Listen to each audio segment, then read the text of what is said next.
Hi guys, welcome to the Kaliana Yoga video course. I'd like to give you just a brief orientation, a brief background, and theoretic understanding of where I'm coming from as a yoga teacher, how I approach my yoga practice, and what yoga has meant and means for me. I began yoga in 2007-8 when someone recommended I try it out for some low back pain that I was having. I went to a pretty standard vinyasa flow, gentle beginner yoga class. And while it actually did assist my back feeling a little better, but didn't totally heal it until later for many different reasons, one of which being the original style that I was practicing and being taught was not necessarily therapeutically conducive for my low back condition. But what became most obvious and prominent for me in those early classes was not the low back feeling better. It was a deep connection with myself, with my body, with my breath, and with the transcendent principle, or the ground of being, if you will. Before I even knew that yoga was a spiritual practice. In fact, I too, being raised in the South, where such things at that time were not readily available or understood, did not even know that yoga was a spiritual practice. I thought it was kind of exercise, physical therapy, stretching, which is still very common today for people to think that. But it is, and has always been, an ancient art and science and tradition of reintroducing you or reconnecting you, reuniting you with yourself on every layer and the source of yourself as well. The word yoga comes from the Sanskrit root yug, which is where we get our word yoke, Y-O-K-E, not egg yolks, but yoke meaning to connect or to unite. That kind of bar that holds horses or oxen together to pull a cart is called a yoke. So yug or yoga implies a connection, which is in fact not so different from the Latin root of religion, which is religare, which means a very similar thing, to reconnect, reunite, remember the connection, remember the union that's always there. From relative to ultimate, to mind, body, spirit, and to God. However you conceive of it. In fact, in the ancient yoga texts, which were not necessarily dependent on the Hindu religion, because you can practice yoga outside of any religious context whatsoever in the institutionalized form of religion. But it was born in the Hindu culture. And so the Hindu culture itself, believe it or not, unapologetically uses the word God in many different forms. So in the West, where yoga has become kind of this shallow, new age kind of hybridization of Hinduism and Buddhism and new age spirituality, and in which the word God itself is kind of shunned or avoided, or there's an allergy to even the understanding the concept of God. The original intention of yoga was to connect, unite, or to remind or reawaken the always already connection and union with yourself, with God, through the physical body, through finite form. In addition, physically speaking, yoga was used as a tool or prerequisite to open the body up physically and energetically, to open the meridians, or in Sanskrit, in the yoga texts, the meridians are called nadis, N-A-D-I, which literally means little river. So whoever was able to psychically see the meridians, and those of you who have studied Chinese acupuncture and medicine, or just seen a poster on the wall, they look like little rivers, right? But they're not in the gross body per se, or the gross dimension, physical dimension, like blood veins and vessels. They're energetic, kind of between physical and energetic meridians or lines or nadis that looked like little rivers, so that's what they called them. So to open up the body, the joints, the meridians, the nadis, the breath, and to quiet the monkey mind in order to be able to sit more comfortably for longer periods of time in meditation and contemplation beyond the body. In fact, the physical practice of yoga was only one very small sliver of what yoga meant and what yoga still means in the original yoga cultures. So in the West today, unfortunately, yoga has become synonymous and reduced down to just the physical practice. And it is not that.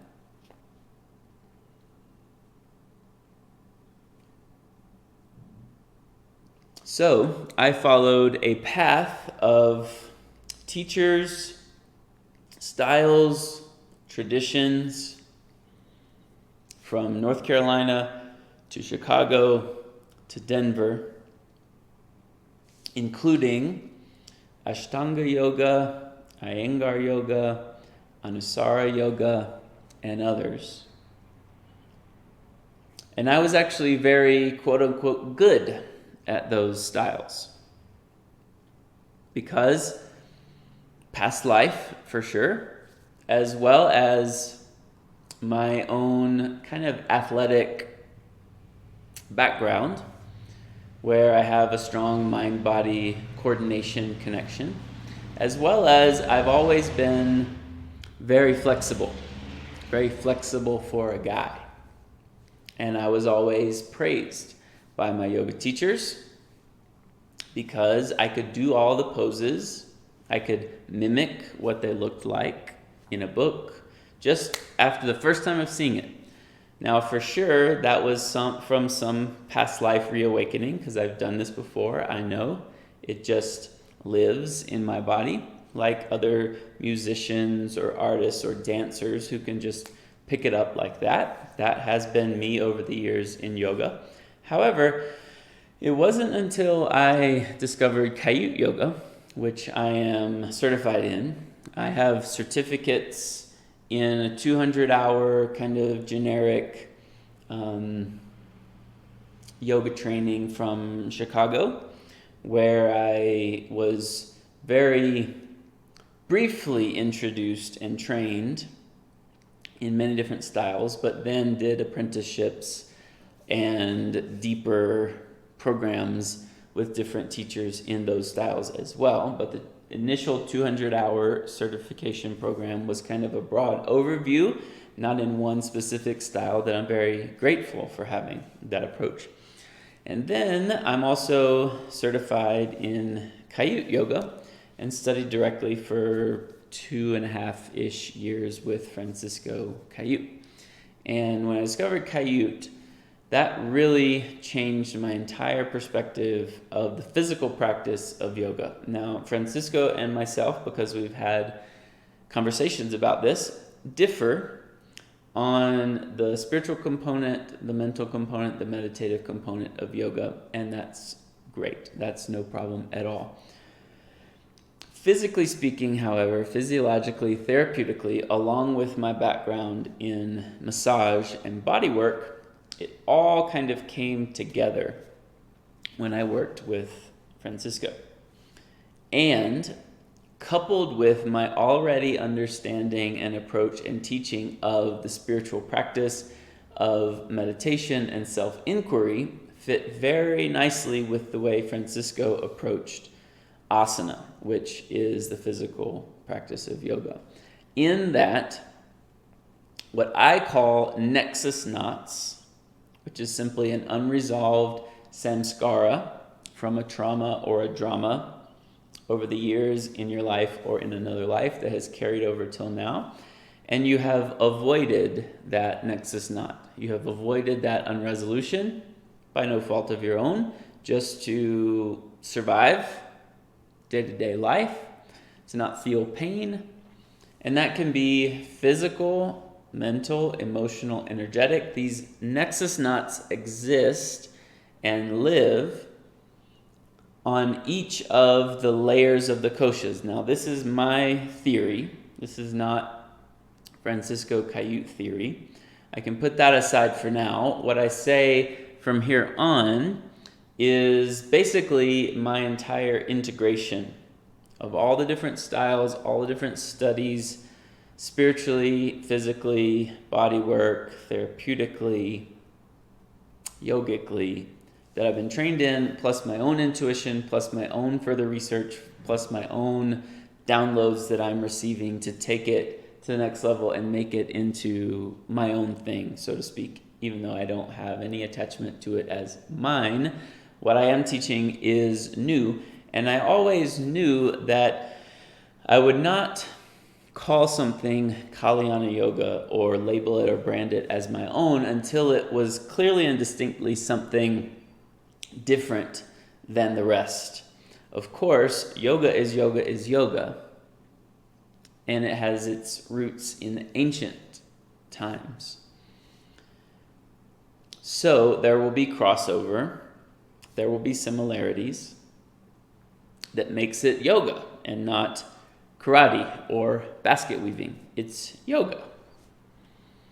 But at the same time, it fits perfectly in the packaging of the Kaliana way and how I teach and approach the 5 basics, meditation, healing of samskara, enlightenment in general, discovering your true self, because not only was I able to very naturally reconnect with myself in a very profound way through the body, beyond the body, which is another approach to asana that I have, is to explore consciousness through the physical realm. You don't have to explore consciousness just on the meditation cushion. You can explore consciousness whenever, but there are interior and exterior components always. But when we're using the exterior of the physical body in yoga to take a dive into the interior world of consciousness, that's something that I've never exactly been taught, but is how I approach my own practice. So these nexus knots, or unresolved traumas and dramas, affect us on a day-to-day basis, whether we know it or not. And sometimes we do know it, but we ignore it or we deny it. They are there and they want to be released, they want to be processed, they want to be healed. So in the physical practice of yoga, the way I teach it is to put the body in positions and angles and poses that not only open up the joints, open up the meridians to be able to sit longer, open up the breath, quiet the mind in meditation, but to also, just like meditation, bring to the surface everything that you have otherwise pressed down. So that's why the goal of yoga is not stretching, feeling good, getting the warm fuzzies. That might come as a result, but the goal is to find where the edge is, where the sensation is, where the range of motion is, where the pattern is, where the habits of avoidance are, where the tendencies are, what the reactions are in the nervous system, in the mind, in the emotions, in the energy body, in the physical body. And be with it. Be with the intensity. Now, it is counterproductive if you overpress. Your body can actually go into shock or reaction mode because you're being overzealous. And if you're approaching anything from the ego, of course, that's going to come back on you eventually at some point anyway. But a gentle, mindful tiptoeing up to the edge, feeling, noticing, observing whatever's arising, whether it's a physical sensation, a mental pattern, an emotional release, an energetic movement, or a spiritual reconnection or awakening. Be with it. Trust that there's a deeper benevolent process that's wanting to happen. And the rest will take care of itself. In fact, you don't have to do anything. So especially those of you over-flexible people, I want to remind you that an over-flexible body is just as pathological, potentially, if it doesn't have appropriate integration, as an over-rigid body. And Francisco Cayute was the first one that told me that. He was the first one that didn't praise me for being super flexible and for the pose to look all fancy and like it does in the posters in the books. There's many reasons as I consider why my body was so over flexible. I didn't actually have appropriate sensation in the postures to feel the boundaries. I didn't have the structure. I could make it look a certain way, but it was not integrated. I could do a full splits, but my sit bones were compromised and I was tearing my hamstrings. And I did, in fact, have some little aches and pains that I knew were from yoga. But I just overlooked it, thinking, well, that's just how it is. In my knee, in my hamstring, in my wrist. That all went away, in fact, when I started approaching yoga in this other way. So, if you have a medical condition, a diagnosis, surgeries, major injury, of course, heed the advice and the direction of your doctor. But don't lead with fear, don't lead with preconceived ideas. Sometimes those ideas can get in the way of the progress and the natural rebalancing and healing and harmony that your system, your body's wanting to make. So, approach it with feeling, not with thinking. Right up to the edge, remember, mild to moderate and manageable, be with it. And then you can decide as you become more adept at the practice and more connected in with yourself, how to adjust, how to explore, how to approach it. Back off from the edge, stay with the edge, move into the edge. And so, Kaliana Yoga, being now very proud to have 100 sequences of my own that are a very intuitively guided, sequential exploration and combination of some very ancient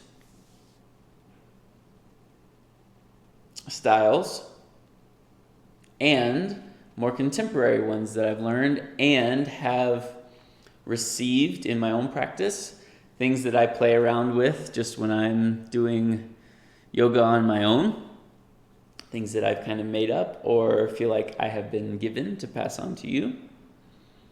I do give credit where credit's due, but at the same time, we all borrow from the ancient yogis who made it up in the caves or were given it by extraterrestrials in the beginning thousands of years ago anyway. So, what makes this unique as Kaliana Yoga? Because, as Ken Wilber says, transcend and include. I have included the best of my predecessors, all the other styles I've been trained in and have practiced. Iyengar, Ashtanga, Anusara, Kayut, Power, Vinyasa even, Vinyasa Flow, Yin, Restorative Yoga. All of those are in my being, and I've been technically trained in a couple of those, including Kayut, which is my most recent influence. The sequences are both active and passive, dynamic and static, and always incorporate this understanding that I have espoused of utilizing the understanding of the 5 kosha layers: Annamaya kosha, Pranamaya kosha, Manomaya kosha, Yanomaya kosha, Anandamaya kosha, basically mind, body, spirit, to look at the nexus knots that are still there, unresolved, and want to be healed. So you can access a mental nexus knot through the physical practice. You can access a physical nexus knot through the practice of meditation. So it's all important. It's important to have both. I, in fact, don't know one without the other because I kind of learned them both just within a few short weeks of each other. When I first found yoga, then I started going to a meditation class right away, and they were both feeding a deep reconnection, a longing that I had had to connect with myself, with my body, to move my body. I remember discovering my hands for the first time, my hips, my heartbeat, my breath, the floor, my feet, gravity, physicality, but in a transcendent kind of way. So I've included plus transcended what I see as the limitations of each of those. And so you'll see flavors of Ashtanga, flavors of Iyengar, flavors of Anusara, flavors of Kayut, both in alignment principles as well as theoretic approaches to them. But my primary goal is healing, freedom, liberation, growth, transformation, and to make this the spiritual practice that it was intended to be. It's religious in the fact that yoga and religion, or yug and religare, have similar connotations, but not institutionally religious. So you can continue being whatever religion or not religion or atheist or agnostic, whatever you like. This is a connection with yourself and will be interpreted through the filters of whatever stage of consciousness you're at, however you see the world, whatever your experience has been, and however you also take the rest of what I teach on the interior. So if yoga, the physical body, has interior, exterior components, but is mostly kind of an exterior movement of the body with an interior exploration, then I will be giving interior cues for how to fix your mind, how to fix your attention. And this was not taught to me at all. This is very much organically born in my own practice. What I point to, what I call out, what I suggest, what I recommend is often directly from my own experience of what's happening for me interiorly, either what I have discovered and realized, what just flashed online for me, or what I have explored intentionally in my own practice. I myself practice yoga many hours a week, many days a week, in a variety of forms. But I would recommend at least 2, if not 3 or 4 sequences. For now, stick to these sequences, and we can talk later once you graduate from my first 100, first 100 sequences, what you should do next. And I might have other sequences on the way. But my plan is to send out 2 sequences per week when you're doing this course with me. And I would recommend you definitely do those 2, as well as maybe repeat 1 or both of them to make 3 or 4. Not just the one that you liked the most, but something that struck you.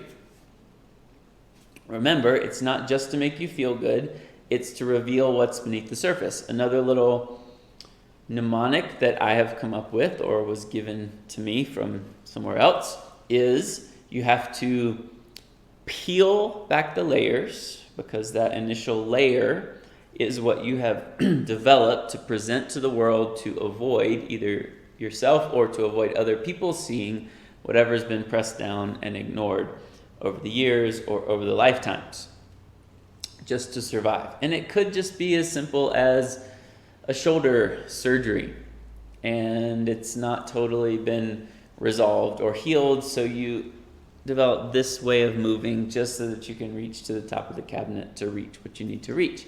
You don't ever access and go into the edge right where the restriction, right where the scar tissue, right where the samskara is. So, healing of wounds through the layers of the koshas, accessing the interior domain of consciousness through the physical body, becoming more connected to yourself, to God, if you will, to the ground of being, to that impersonal presence, intimately impersonal presence, to be more comfortable to sit for longer periods of time in meditation and contemplation, and to open up the meridians, the nadis, for higher energies to come in, which then also prepares you for pranayama and the other limbs of yoga from Patanjali's Yoga Sutras, but we won't go into those right now.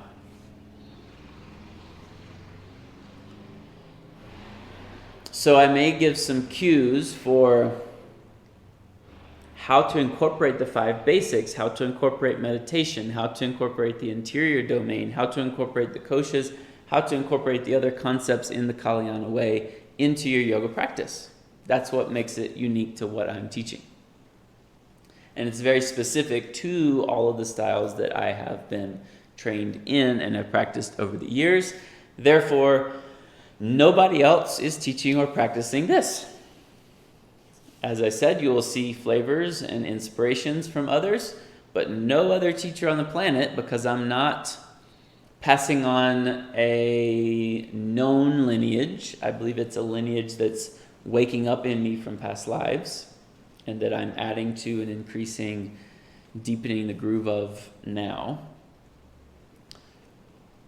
There's no other teacher that's practicing these sequences, that's teaching these sequences, no other students practicing these sequences exactly as I'm teaching them, because again, though they may have some exterior similarities to others, the interior component, the ultimates, the 5 basics, the Kaliana container in general, which includes a specific combination and grouping of people and influences and teachers through the years for me that no other teacher shares, no other style shares, no other tradition shares. It's specific to my journey, and I'm only giving you what I have experienced myself. That's all that I'm ever doing.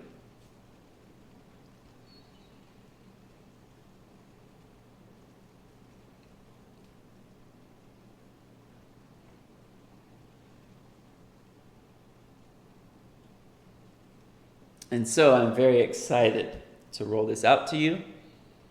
I'm very excited to see the response. I'm very excited to assist you on your journey of healing, freedom, liberation, transformation, all the amazing words. The results are real. Like my low back has been healed. And union with myself, with God, with the world, my body, has been reestablished in a brand new way. So start where you are. No expectations, no agenda. As much as possible, let go of preconceived or preloaded ideas and training that you may have received, and just approach this freshly with me. Again, don't do it trying to mimic or to look a certain way. It's best not to have a mirror, in fact. But don't try to copy. Feel it. Feel it in your body. Mild to moderate, manageable, that's great. That's all you need. And the rest will take care of the rest. Good luck. Enjoy. I'm here with you. Namaste. Hi guys. After I made the Kaliana yoga introduction video the other day, I realized toward the end that I didn't complete the mnemonic that I wanted you guys to kind of keep in mind as you go along. All I said was peel, but I didn't say the rest of them. So the mnemonic for this process to keep in mind is that you have to peel back the layers to reveal what's underneath and feel it in order to heal it. Peel, reveal, feel, heal. Okay, that's all. Bye.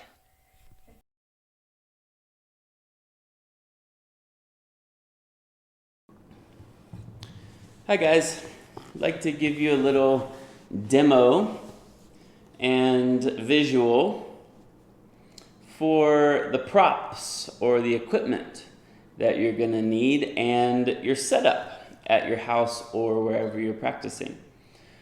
So included with the course, I provide a list of my preferred brands and sizes and specs of props.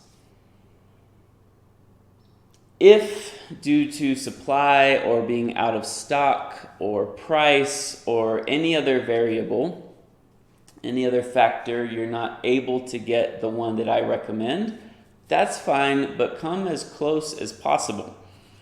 And before you order what you need, if you don't already have it, or while it's being delivered, before it arrives, find some kind of replacement if you're ready to go ahead and get started. So for a bolster, you can replace with a tightly rolled up blanket. Better a tightly rolled up blanket than a pillow for many different reasons. It needs some density, it needs to be round, it needs to be more or less symmetrical, and really you could go a little thicker than this. So a bigger blanket or a couple of blankets rolled up into one.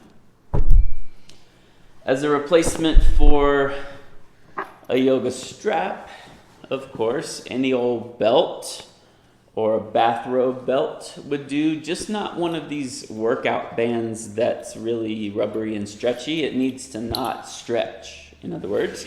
And, at least 4 or 5 feet long, preferably, but if it's just a belt that's a couple, 2 or 3 feet, that's okay as well, temporarily. For a block, if you don't have a block, you could, of course, use maybe a brick, depending on what exactly it is we're doing with it. Some people have used like a shoebox or even a large kind of encyclopedia type book or a big dictionary, maybe even a family Bible. And for a yoga mat, of course, most people do have yoga mats these days. Interestingly enough, back in the ancient times, they didn't have these sticky yoga mats. They would actually practice on the dirt or on rocks or on the cave floor or on actually animal skins. And there were actually some other reasons for the animal skin as well, one of which being when they were sitting, meditating on the animal skin, spiders and scorpions and snakes and things were actually afraid to come close to the animal skin, therefore the meditator wouldn't be bothered. So that's pretty ingenious and interesting, huh?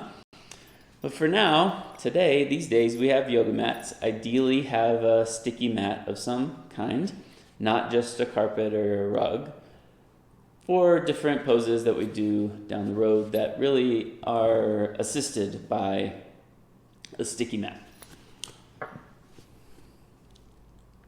So let those replacements be only as necessary and temporarily.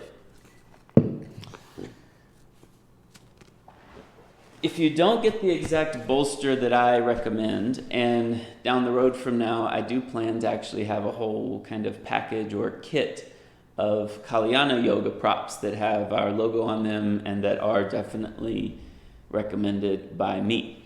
If you don't get the exact bolster that I recommend, make sure it's at least as wide as the mat.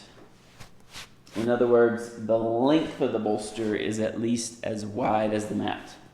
See how that's a little wider than a mat, not one of these small ones. Also, if it's too thick, like 10 inches in diameter, sometimes that's a little hard and a little much for folks. So if that's the only one that you have, you can just kind of beat it down or stomp on it, or just over time with use, it will soften. But that's not ideal. I've also seen folks take some of the stuffing out of the larger ones. Just be mindful if you do that you kind of take it all out and then put what you want back in so that it can be nice and even and symmetrical. Because one time I tried to do that just by taking some out and then trying to squish the rest of it down to make it symmetrical, and it was very lumpy. So take it all out and then put back in what you want. Smooth it out as much as you can. Also, a nice dense, like cotton-filled bolster is preferable, not foam and not something squishy, not like a massage bolster that they will use in spas. Also, preferably a nice soft cover as well. Blanket, you can go for whatever you want. We don't always need blankets, but it's helpful. One of those Mexican blankets, as they're called, for whatever reason, or any yoga blanket, or just a blanket that you have at your house. For blocks, I prefer wooden for various reasons, and one that has some weight. So sometimes wooden blocks that you order online are hollow, and that just doesn't work so well. So something with some weight to it and rounded edges rather than cornered 90-degree edges. So rounded, or sometimes it's kind of like a couple of little notches, just not exactly a 90 degrees. Smooth-ish as much as possible. If you or someone you know is a woodworker, you can make your own. These were actually homemade by a neighbor of mine a couple of years ago. The cork blocks as an alternative, which Manduka makes and are on yogaaccessories.com currently, are also nice, just as long as they have some weight to them, some density, and rounded edges. Also, my preference is 3 inches at this dimension. So 3 inches thick, I guess you might say. About 9 inches long and 5 to 6 inches wide. I believe this one is exactly 3 inches thick, 9 inches long, and about 5.5 inches wide, like that. Those foam blocks that are pretty standard and typical these days just don't work so well for what we're doing at all, so I would recommend only if you have to and only temporarily. And the thicker ones aren't so great either, so some of them are like 4 inches thick.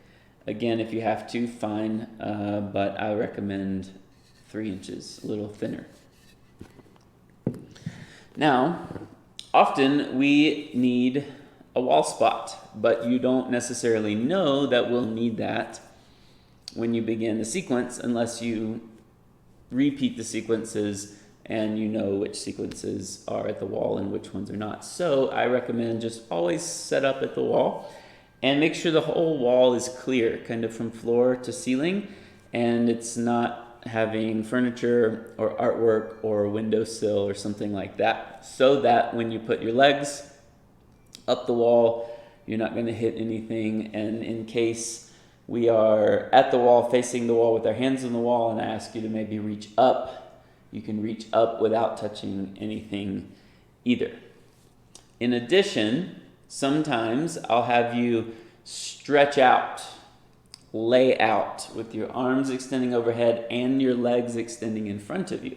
In that case, make sure that you have enough space that your hands are not touching the wall behind you and your feet are not touching any furniture in front of you. So depending on your room, depending on how tall you are, just take extra care to make sure you have enough space where you're not bumping into things as much as possible.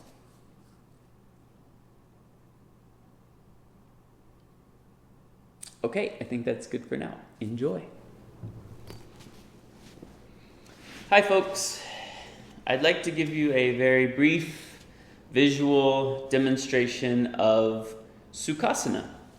Sukhasana itself in Sanskrit means easy pose or easeful pose. Now, that doesn't necessarily mean that it's not going to be challenging or that you're not going to feel something. You should in fact feel a lot of things in Sukhasana. However, Sukhasana means easeful pose or easy pose because it's a very simple cross-leg posture. Often, if you've not seen a demo of Sukhasana or know exactly what it is, I will have students that try to make it way too complicated, way not easy, and do some kind of lotus or half lotus or a favorite meditative position. These are all fine for other times. But Sukhasana, think Indian style from back in kindergarten. And they say that that word, Indian style, is not politically correct anymore. I say, in fact, it is. If we're calling the Native Americans Indians, then that is not politically correct. But this is Indian style from India because it's a yoga pose. Interesting, huh? So, simple cross-leg position. Don't worry so much about precise alignment. Just sit down, Sukhasana, cross your legs. However, the bottom shin will be more or less parallel to the front edge of your mat, but you don't have to worry about that so much. It's just a guideline to say if your feet are too far away from you, then that's not quite Sukhasana. If your feet are too close to you, that's not quite Sukhasana either. However, the knees could be wider, the knees could be closer together. And as we go along, you'll see we can explore different angles. There's a multitude of variety of shapes that Sukhasana can be for each person, for each day, for each moment. If it's Sukhasana on the bolster, then you'll sit directly on the bolster like I am, sit bones right in the middle, not towards the front edge, not slouching back off the back edge. Right in the middle, so that it might even feel a little awkward, like you're having to hold your balance a little bit, especially you more flexible people like myself. When I say drop forward, some people, because of habit, will pull their legs in and then drop forward like this. That's not what we're looking for.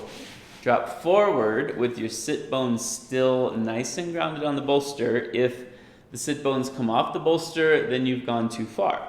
So keep the structure, keep the shape, drop forward like this. Hands can go to the floor, maybe forearms and elbows go to the floor, but you don't change the position of your base, of your legs. And then of course come up, switch the cross of your legs, Left and right may and will be very different, shape-wise, angle-wise, sensation-wise, but as always, do it based on feeling, not based on what it looks like, not trying to copy me or a picture in a yoga book. These are just references to go by, but find it in your body. And of course, if it's Sukhasana on the floor, then very simply like this, and your Sukhasana may be very different from bolster to floor itself. Okay, enjoy. Hi guys. I'd like to give you a very brief visual demonstration of Virasana, which we come to pretty often throughout the sequences. Virasana itself, in its many different forms, is in fact a pretty traditional meditative posture in lots of the different meditative systems over the centuries and throughout different cultures. It's often one of the preferred ways to sit in, for example, Zen Buddhist, Zazen meditation. It also, of course, has lots of physiological benefits for knees and ankles and hips, etc. So, if you need extra padding, feel free to fold your mat in half to do Virasana. But eventually, hopefully, you may not need extra padding.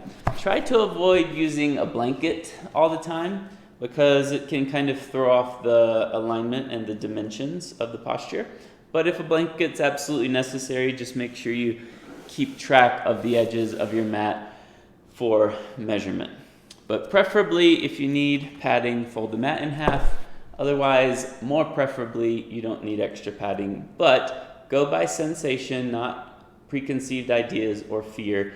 If it's too much and the sensation of your knees or feet or ankles on the floor is distracting from the rest of the pose, then by all means, give yourself some extra padding. So, I'm going to turn around now. One variation of Virasana that we practice kind of often is toes in, heels out alignment. So, say that I give you the cue to have your knees as wide as your mat and toes pointing towards each other, heels moving away. Often, I will say, lift your hips, look between your legs at your feet, turn your toes towards each other, move your heels away, tops of the feet on the floor, and then begin to sink down between your heels. So be very specific about turning your toes toward each other. Based on anatomy and alignment and your particular body type, your toes may touch each other or they may not. But what's important is that your heels are outside of your hips. You're not sitting on your heels. Okay? If you do have shorter than average leg length, then when I say knees mat width, you can feel free to bring them a little narrower than mat width. There's nothing magical or special about mat width, it's just a gauge. So for example, a super tall person doesn't necessarily need to change anything either. But if it allows you to access it more, and with everything else that we do in here, it's not necessarily to make it easier or more comfortable, but it's to give you more access to the shape and to the sensation and what you quote unquote should be feeling within it. So, in general, knees mat width, sometimes I say hip width, sometimes I say knees all the way together. Sometimes I say toes pointing towards each other. And of course, don't try to copy or mimic what it looks like in my body, but really turn your ankles as much as possible and sit down between your heels. Sometimes toes are pointing straight back, and that's great too. But still, heels outside your hips, unless I say otherwise. Okay? Based on sensation only, if Sitting all the way down with your full weight between your heels is too much sensation, and it's not mild to moderate and manageable if it's causing reactivity. Then a couple of different options. Either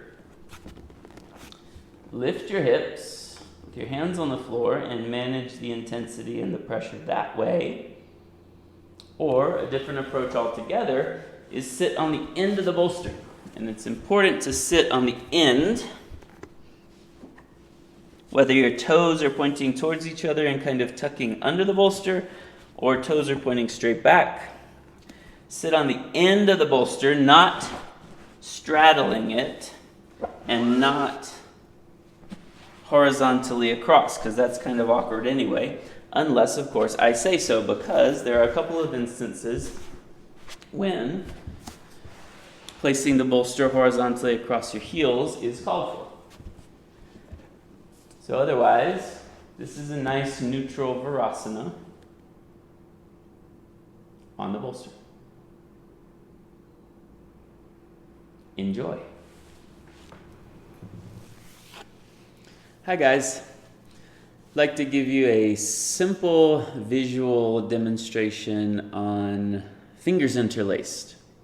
So whenever I say interlace your fingers, then obviously it will be a very simple interlacing like this, all the way or as far as you can go to the webbing between your fingers. When I say switch the interlace of your fingers, this is very important. It's a simple switch like this. Some people might call this the awkward way, whereas initially it's pretty comfortable. It's the usual way, and then switch the interlace so it feels a little strange.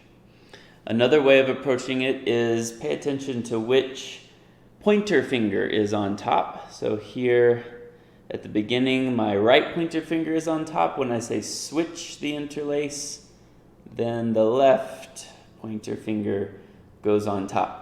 Some people, when I say switch the interlace, if they've not seen a demonstration, will do something like this and kind of invert the fingers. That's not what we're going for. So interlace your fingers, switch the interlace of your fingers. Okay, enjoy. Hi guys. I'd like to give you a little demonstration on interlacing your fingers under the bolster. So usually, before I give that cue, I'll have you lie on your back with your head on the bolster. Starting with that, make sure the bolster is nice and snuggled up behind your head and under your neck, but not under your shoulders. So some people will tend to put it way up under their shoulders, like perhaps to make it more comfortable. Remember, making it more comfortable or easy is not the goal. Making it more accessible and seeing what comes up when you put your body in a particular position is the point. So it should be pretty comfortable unless you have a lot of neck stuff. That's okay. That's part of the process. So head on the bolster, kind of your whole head and neck on the bolster, and also not the other extreme either, with the bolster way back and a lot of space between your shoulders and the bolster to where your chin is coming too far and too hard against your neck, throat, or chest. So nice and neutral, just like kind of like a pillow. And then when I say interlace your fingers, I usually say under your head or under the bolster or palms face up somewhere in between. So if you're interlacing your fingers under your head, it would be like this. And remember, don't try to mimic what it looks like in my body or anybody else's body, but this is just a visual reference. So interlace your fingers under your head.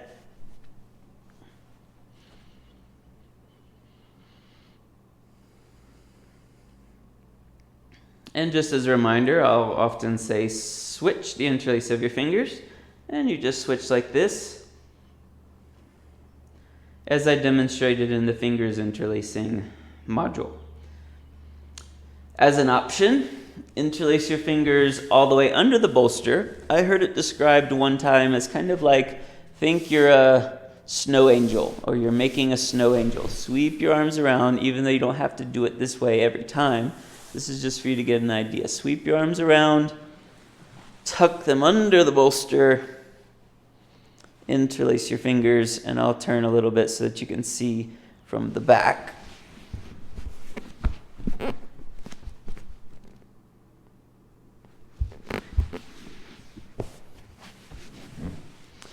It's important here that you don't try to force it just to get your fingers interlaced all the way. So if they can't comfortably go all the way under and all the way interlaced, then you just go somewhere in between.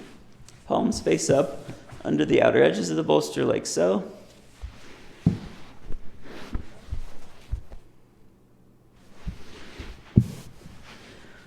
Or maybe a little further in, fingertips towards each other, just not interlacing all the way. If your shoulders and neck are very restricted, then this will probably not be very accessible at all, in which case a lot of people will try to make it happen and totally lose the structure and integrity of the rest of the shape. So they will try to interlace and slide off the bolster, but just so that I could get my fingers interlace my fingers, oh, I can't do it. And then they say, oh, okay, got it.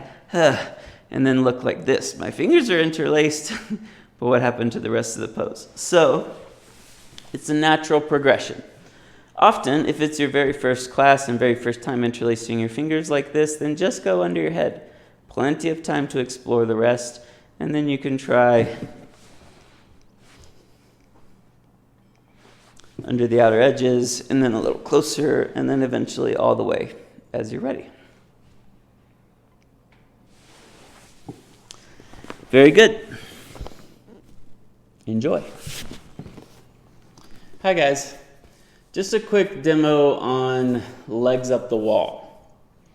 So this is kind of a popular posture in a lot of restorative or yin yoga styles, but often there's not an appropriate cue to have your hips a little away from the wall as necessary. Often, especially if you have tight hips or hamstrings, then having your hips all the way up against the wall make your hips lose stability against the ground, and say if someone were to come by and kind of knock your hips, they would swing back and forth. If that's the case, you're way too close. So I want you to back away from the wall, and usually what I say in class is have your hips far enough away from the wall that they feel nice and grounded against the floor under gravity. So just as a reference guide, here's what it looks like more or less for me.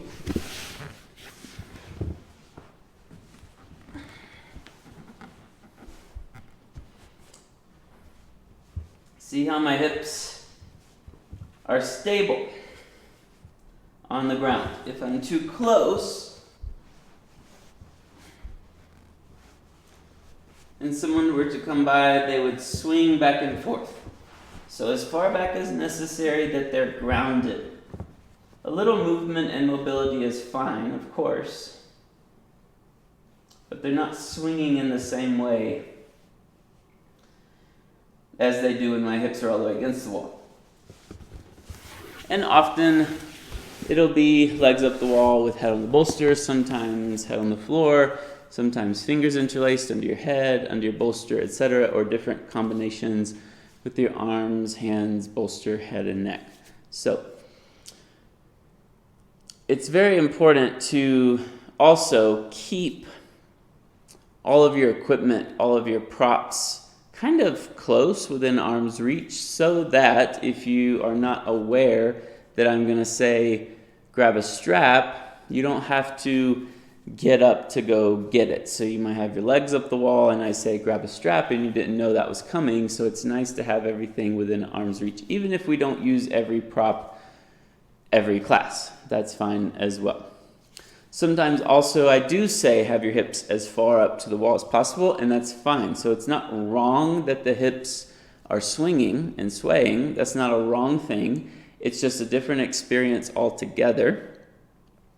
And when the hips are more grounded against the floor, then the relationship of your pelvis against the floor allows to bring to the surface what otherwise has been buried or suppressed or moved around or avoided, whatever patterns are there. And often hips all the way against the wall will allow you to avoid that just for the sake of you think that's the right way to do it or because it's more comfortable. In fact, having your hips further away from the wall for some people is less comfortable but more effective therapeutically. So that's all for now. Enjoy.